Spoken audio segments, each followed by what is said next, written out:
돌파하는 신앙이라는 제목으로 하나님 말씀 잠시 전하겠습니다. 다윗이 이스라엘을 통치하는 시기에 40년 동안 단 한 번도 외적에 의해서 이스라엘이 전쟁에서 진 적이 없습니다. 항상 이겼고 항상 승리했습니다. 지금도 유대인들은 이 다윗이 통치했던 이스라엘을 꿈꾸고 있고, 그 이스라엘의 국기에 지난번에도 말씀을 드렸죠. 이스라엘의 국기가 별이 있습니다. 별. 그 별은 다윗의 별을 말합니다. 다윗 별. 우리 유대인에게 언젠가는 이 다윗과도 같은 왕이 오실 것이다. 메시아가 오실 것이다. 그만큼 이스라엘은 자신들이 다윗을 통치하던 시기에 세계 최강의 나라라고 생각을 했습니다.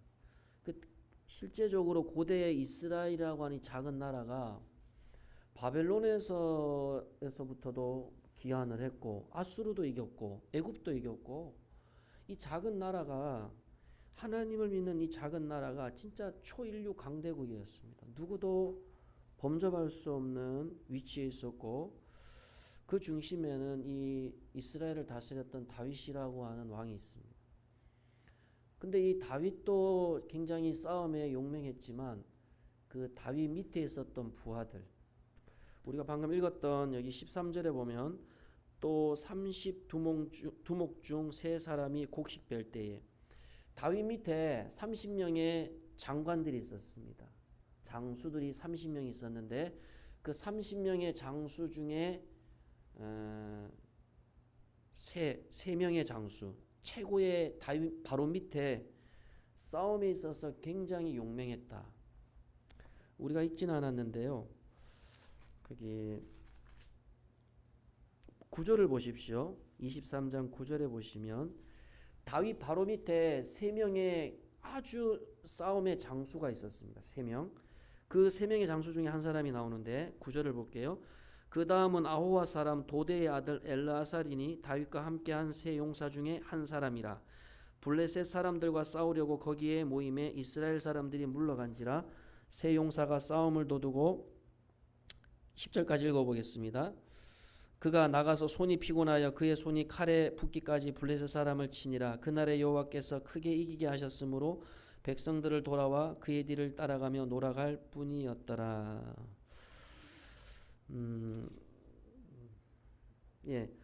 8절 죄송합니다. 8절도 제가 읽어보겠습니다. 다윗의 용사들은 이름은 이러하니라. 다그몬 사람 요셉 바세벳이라고도 하고 에센 사람 아디노라고도 하는 자는 군지간의 두목이라. 그가 단번에 800명을 쳐 죽였더라. 다윗 밑에 30명의 장수가 있는데 그 중에서도 3명의 장수가 굉장히 싸움을 잘했고, 그 3명의 장수 위에 또 3명의 장수가 있습니다. 바로 다윗 밑에 신복이라고 했습니다. 진짜 다윗 한마디면 목숨을 그냥 다 바치는 신복 중에 신복이 3명이 있었어요. 3명. 그 3명의 신복 바로 밑에 또 3명의 신복이 있었는데, 그 3명의 신복 중에 우두머리가 아비새라고 하는 군대 장관 요압의 동생입니다. 이 요압 역시도 우리가 읽지는 않았는데 18절을 보십시오. 23장 18절을 제가 읽어보겠습니다. 또 수루야의 아들 요압의 아우 아비새이니 그는 세 사람의 우두머리라. 여기서 말하는 세 사람은 좀 헷갈릴 수 있는데, 방금 제가 읽었던 세 사람의 장수들 바로 밑에 세 사람이에요.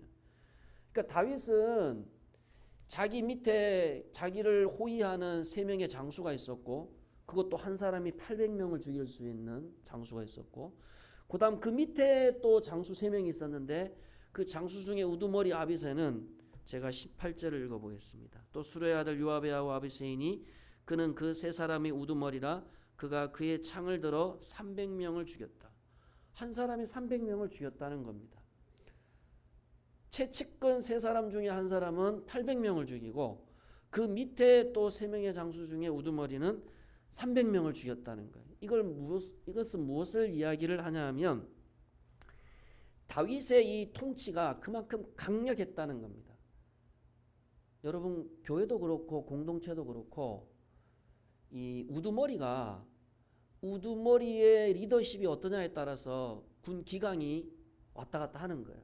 사기라 그래요. 사기. 그 사기가 막 충천하려면 대빵이 굉장히 강력해야 된다는 거예요. 그러니까 이 다윗의 신복 중에 아비새나 엘라살 같은 사람이 800명, 300명을 죽였다는 것은 이 사람들이 전쟁을 굉장히 잘했다는 의미도 되겠지만 그만큼 이 당시에 이스라엘을 다스렸던 다윗의 통치가 굉장히 강력했다는 겁니다. 왕이 굉장히 강력했다는 거예요. 굉장히 힘있게 능력있게 통치를 했다는 겁니다. 이 말을 바꿔 얘기하면 왕이 한 나라를 다스릴 때 강력하게 통치를 하면 누가 이익을 받습니까? 백성들이 이익을 받아요. 독재가 아닌 이상 왕이 이 나라를 다스릴 때에 군 기강을 딱 자기가 붙들고 자기 한마디에 이 밑에 병사들이 목숨을 다해서 거기에 충성을 맹세하게 되면요, 그 나라에 살아가는 백성들의 삶이라고 하는 것은 안전이 보장이 된다는 겁니다. 그래서 유대인들도 지금도 이 다윗과도 같은 통치자를 원하고 있어요. 평화의 왕, 그죠? 화평의 왕. 이스라엘을 정말로 하나님 말씀으로 다스렸던 그 유대의 다윗 왕을 지금도 유대인들은 기다리고 있는데, 여기 중요한 단어가 나옵니다. 16절을 보십시오. 자, 그 밑에 세 명의 장수에게 다윗이 뭐라 그러냐면, 들리도록 그렇게 이야기했겠죠.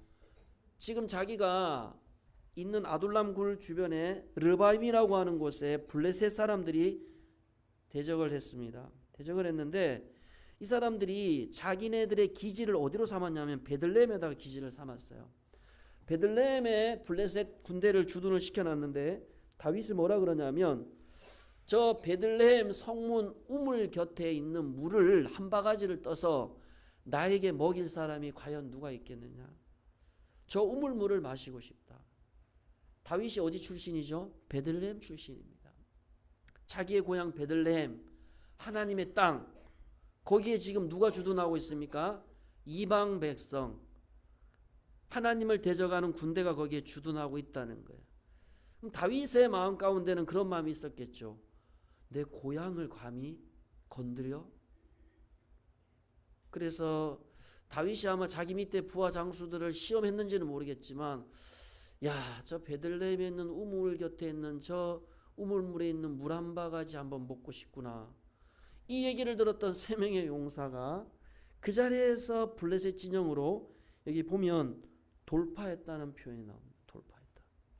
돌파했다는 말은 빨리 이렇게 달려가서 우물물을 팍 퍼가지고 확 왔다는 그런 의미가 아니고, 그 블레셋 군대를 다 전멸을 했다는 겁니다. 완전히 갈라놨다는 겁니다. 이 돌파하다는 뜻 자체가 갈라놓다는 뜻입니다. 그러니 여러분, 군대 한 부대 병력만 해도 100명 이상인데 거기에 블레셋 군대가 주둔을 했다면 최소 수천 명의 군대가 있을 건데, 이 다윗 밑에 있는 세 명의 용사를 당해내지를 못했다는 거예요. 그만큼 다윗의 이 통치가 강력했다는 것을 알 수가 있다는 거예요. 우리 중요한 말씀인데 민수기 16장 31절을 가보실까요? 한 장만 찾아보세요. 민수기 16장 31절을 한번 찾아보십시오. 구약 223페이지입니다. 민수기 16장 31절입니다. 이 돌파하다는 뜻이 유일하게 어디에 쓰여 있냐면 민수기 16장 31절에 나와요. 읽어보겠습니다. 시작. 그가 이 모든 말을 마치자마자 그들이 섰던 땅바닥이 갈라지니라. 모세가 광야를 이끌어갈 때 너무 물도 없고 배고프니까 고라 자손이 모세한테 대들었어요. 이게 뭐냐고, 지금 당신 때문에 우리가 이 고생하는 거 아니냐고. 그때 하나님이 뭐라 그러냐, 모세에게. 모세야, 내가 고라 자손을 심판할 거다. 너 내가 한 말 그대로 전해라. 모세가 너희들 하나님 말씀을 어겼다. 하나님께서 너희들을 심판한다.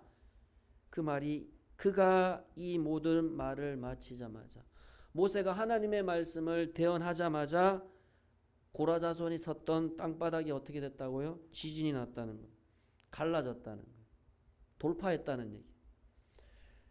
다윗의 밑에 세 용사가 블레셋을 향해서 돌진했다는 것은 하나님 말씀의 심판을 말하는 거예요.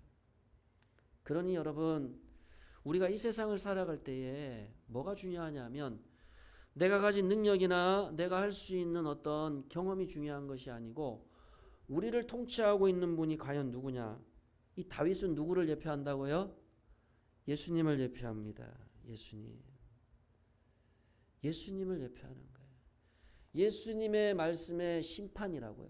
이 블레셋 진영이 이 세 사람의 용사에 의해서 쫙 돌파되었다는 것은 세 명의 용사의 싸움 실력을 우리에게 말해주는 것이 아니고 하나님 말씀에 불순종하는 자들의 심판이 이렇게 된다는 거예요.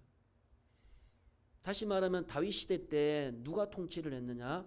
하나님이 말씀으로 통치를 했기 때문에 백성들의 삶이 평안했고 형통했다는 것을 말씀을 하고 있습니다.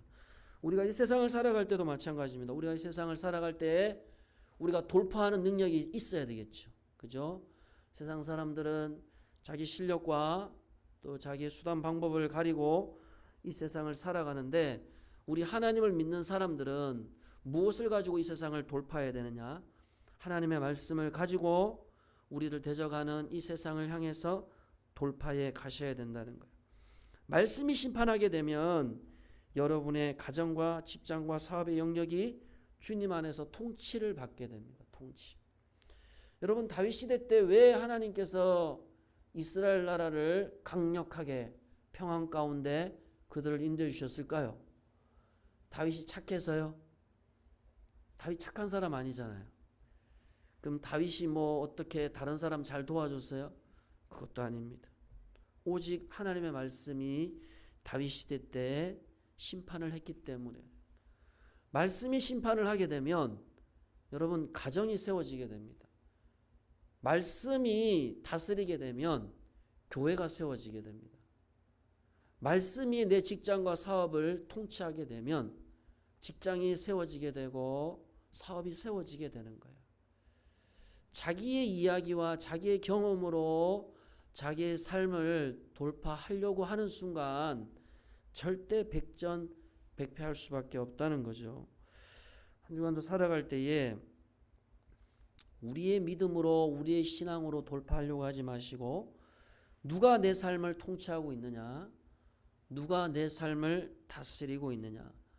말씀이신 주님이 우리를 통치하고 있다는 겁니다. 말씀이신 주님이 우리를 다스리고 있기 때문에 우리의 삶이 안전 가운데 있다는 사실을 여러분이 믿고 가셔야 된다는 거예요. 여러분, 이 다윗의 한마디에 목숨을 다해서 바쳤던 이 용사들 보십시오. 여러분, 교회에 주님이 왕이 되면 백성들이 하나님 말씀에 절대 순종하게 됩니다. 목숨을 다해 말씀을 지키게 됩니다.